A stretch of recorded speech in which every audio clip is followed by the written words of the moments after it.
In the deep countryside of Georgia, tucked within a desolate field where no one dares to wander, stood a monument, tall, silent, but unlike any stone you've ever seen. It wasn't a tourist attraction, nor a tribute to heroes or leaders. It was a message, or perhaps a curse, a warning of a catastrophe to come, or commandments for a world reborn. Its words were carved into giant granite slabs in 10 different human languages, as if meant for the survivors of the end of the world. Maintain humanity under 500 million in perpetual balance with nature. Was it a prophecy or a plan? A vision of population control or a call for mass extinction? The Georgia Guidestones, built in secrecy, destroyed in mystery. Who was the man who called himself Robert Christian, who funded this million-dollar monument? And why, here, in the middle of nowhere, questions rise, answers disappear into silence? In the summer of 1979, a well-dressed, composed man entered the offices of Elberton Granite Finishing Company, the leading granite manufacturer in Elberton, Georgia. He called himself Robert Christian, but that wasn't his real name. It was an alias for a group he claimed to represent, a small collection of loyal Americans who believe in reason and logic. They wanted to leave a legacy, an eternal monument, something that would last for thousands of years, built with astronomical precision and engraved with commandments to guide those who survive global disaster. Company President Joe Fenley was stunned, but intrigued because Christian wasn't just dreaming.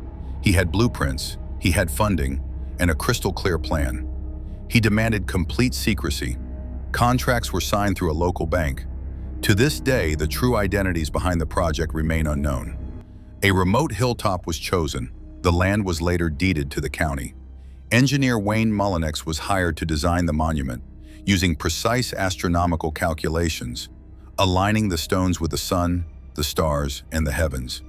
5 massive granite slabs were erected, weighing over 119 tons in total, reaching 19 feet into the sky. One slab held a slot that captured the sun on the summer solstice. Another had a hole pointing to the North Star. Other openings aligned with the sun's path, like ancient sundials.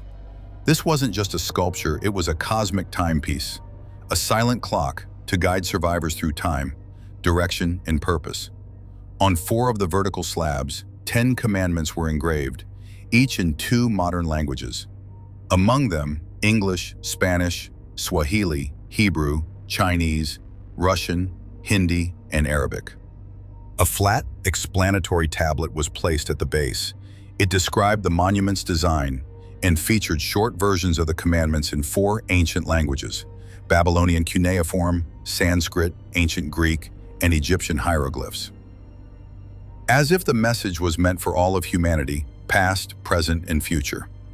To understand the Guidestones, we must go back to the world of 1979. The Cold War loomed. Nuclear war seemed just one spark away. Science fiction films warned of overpopulation and collapse, like the Omega Man in Soylent Green. A phrase began to surface: the New World Order. People feared that global elites were preparing a reset after some great disaster. Environmental fears were rising. Population was booming. For the first time, public figures spoke openly about reducing humanity's numbers. That's the world the Guidestones were born into. Not a coincidence, but an echo of a growing fear. On March 22, 1980, the monument was unveiled. Crowds gathered, the media was there, officials from the county watched in silence. The construction had taken months. Now it stood, bold and strange. Joe Fenley gave a speech. He called it the most unusual project of his career. Robert Christian, nowhere to be found. He never appeared, never spoke. He vanished, as mysteriously as he came, leaving behind stone to speak for him. But the commandments were not taken lightly. They terrified many. Maintain humanity under 500 million. In a world of over 4 billion at the time, that meant the removal of more than 90% of the population. Guide reproduction wisely. A phrase many interpreted as forced sterilization, genetic control, or even eugenics. Unite humanity with a living new language. A threat to erase cultures and identities? Control faith, tradition, and all things with tempered reason? Was it a call to eliminate religion altogether? These were not neutral ideals. They were deeply disturbing. Soon, comparisons were made to ancient mysteries: Stonehenge in England, the pyramids in Egypt, the Mayan temples. The Guidestones felt like their modern heir, built in silence, shrouded in secrecy, pointing toward the future. Conspiracies exploded. Some claimed Masonic influence. Others called it satanic, the devil's 10 commandments. Was it the work of the elite, the first sign of a global plan? In 2008, political figures joined in. Candidate Candace Taylor called it evil and demanded it be torn down.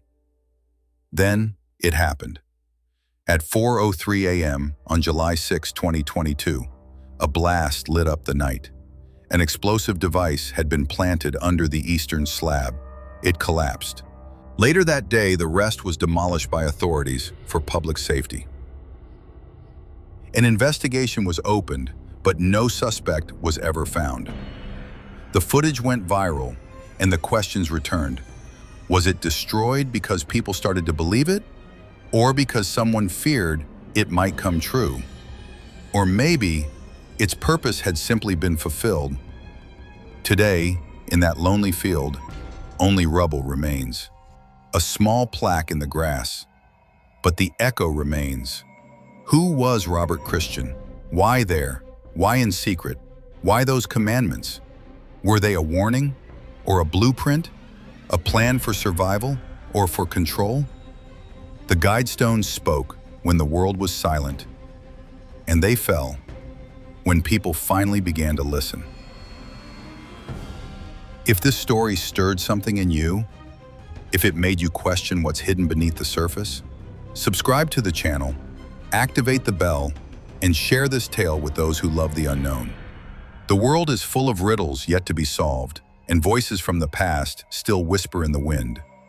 Our stories have only just begun.